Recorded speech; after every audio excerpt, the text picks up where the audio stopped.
బాపట్లలో వేసవి ఉష్ణోగ్రతలు ఎక్కువగా ఉన్నందున ప్రజలు అప్రమత్తంగా ఉండాలని, తరచుగా మంచినీరు తాగుతూ ఉండాలని బాపట్ల ఆర్డీఓ గ్లోరియా అన్నారు.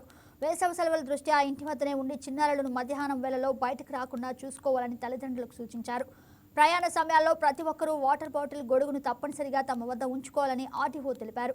చిన్నారులు, వృద్ధులు ఉన్న ఇళ్లలో ఓఆర్ఎస్లు అందుబాటులో ఉంచుకోవాలని డిఎంహెచ్ఓ విజయమ్మ సూచించారు. ఉన్న దృష్ట్యా ప్రజలందరూ కూడా కొన్ని జాగ్రత్తలు తీసుకోవాల్సి ఉంటుంది. ఇది ఎండాకాలం కాబట్టి మనం శరీరం ఒకటే అలసటకు గురవుతూ ఉంటుంది కాబట్టి ప్రతి ఒక్కరు కూడా ఎక్కువ రోజుకి 3 నుంచి 4 లీటర్లు మంచినీళ్ళు తాగితే శరీరం సమతుల్యతతో ఉంటుంది, చాలా బాగుంటుంది. అదేవిధంగా వీలైనంత వరకు కొబ్బరి నీళ్ళు, నిమ్మరసం అలాంటివి కూడా తాగితే బాగుంటుంది. భోజనాలు కూడా చాలా హెవీగా కాకుండా తేలికపాటి ఆహార పదార్థాలు తీసుకుంటే శరీరానికి ఆరోగ్యకరంగా ఉంటుంది.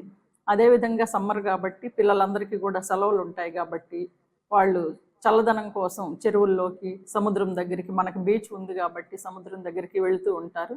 వారిని కూడా అటువైపు పోనీయకుండా చాలా జాగ్రత్తలు తీసుకోవాల్సి ఉంటుంది.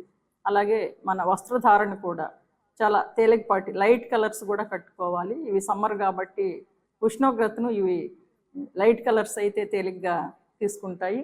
ఫస్ట్ బయట ఎండలకి పోయే టైం మనం మార్చుకోవాలి.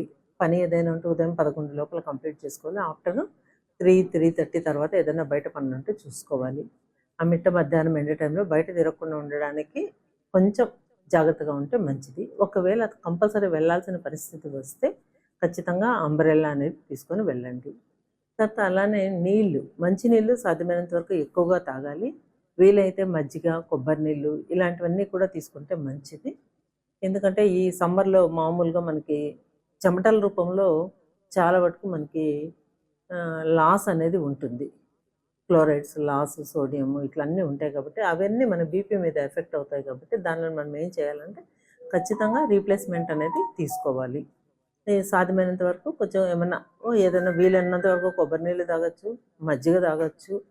మంచినీళ్ళు ప్లెంటీ ఎక్కువగా మంచినీళ్ళు తీసుకోవాలి. తర్వాత అలానే ఇంకో విషయం ఏంటంటే మనకు అన్ని చోట్ల కూడా అన్ని ఫెసిలిటీస్తోనూ కూడా ఈ